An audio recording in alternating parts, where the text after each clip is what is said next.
Alam nyo, napakaswerte talaga ng Maynila. Bakit? Kasi maraming mga taong tumutulong sa atin. Maraming mga tao na alam ang pangangailangan ng bawat isang Manilenyo. Tayo po ay mapalad dahil tayo ay naalala ni Senadora Grace po. At ito po ay naging posible sa pamamagitan ni Mayora Hani Lacuna.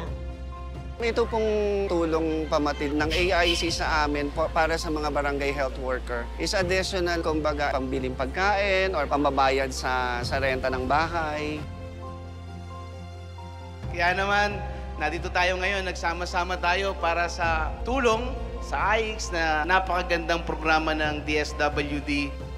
Nag-e-area po upang kung ano po yung kailangan ng health center, makuha po namin tulad halimbawa sa family planning, mga bagong buntis, maghikayat po na magpa-check up sa health center kaysa sa may mga bayad na ospital o klinika.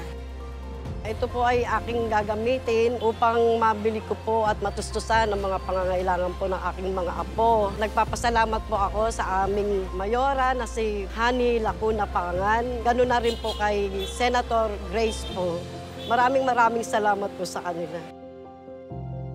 Meron din po tayong ganito sa San Andres Sports Complex. Sing dami din po ninyo. Yun naman po ay tulong ni Senadora Grace po. Kanina po, mga solo parent at saka mga barangay health workers. Ngayon naman po, nasunugan kay Senator Loren Legarda. Sa barangay po kasi namin, noong last March 24, nasunugan po yung barangay namin. 34, 35 families ang nawalan ng bahay. Malaking bagay din yung ibibigay ni Senator para mapaayos ko yung nadaling sunog. Alam nyo, di ba mahirap kitain ng pera, di ba? Pero ngayon, pagkakataong ito, meron nagbaba sa atin ng tulong galing sa Panginoon. Ginamit silang tulay para may konti ulit tayong pangdagdag.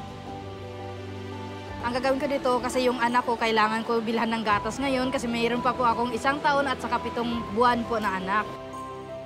Kung mayroon man pong konting matitira, ay gagamitin po namin sa maliit na negosyo. Ako, nagbabalat lang po ako ng bawang. Malaki rin tulong sa amin. Salamat. Maraming salamat.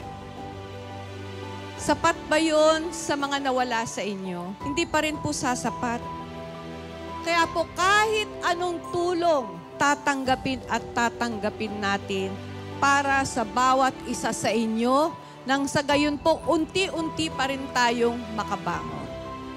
Bakit kayong napili? Kasi kayo yung karapat-dapat. Maraming salamat po. Magandang umaga po sa inyong lahat.